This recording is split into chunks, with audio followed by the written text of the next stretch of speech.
In many professions, you have to pass a test or licensing program to get a job in your field. One of them is law. And now the new president of Hamline School of Law says, hold on here a minute.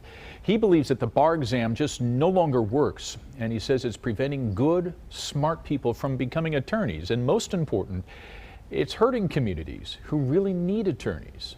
I think it measures privilege as opposed to competency to be a lawyer.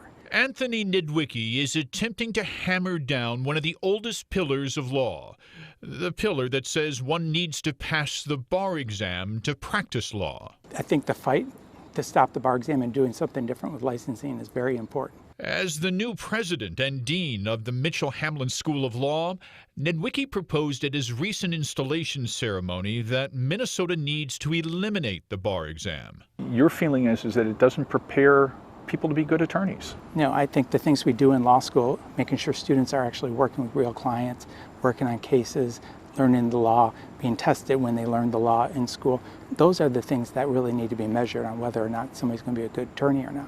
The requirements for admission to the Minnesota Bar are actually codified in Rule 4 of the Minnesota Court Rules.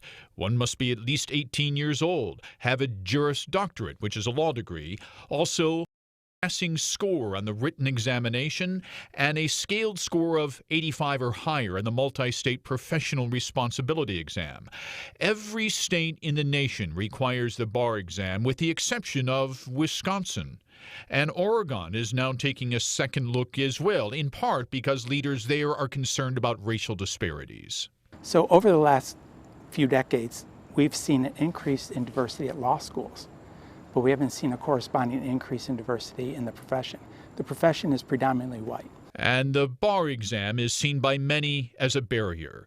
The latest data from the American Bar Association shows 88% of white candidates pass the bar on the first attempt, but only 66% of black candidates passed, 75% for Hispanics, 80% for Asians. Something's happening during law school or after law school that's keeping people from being lawyers.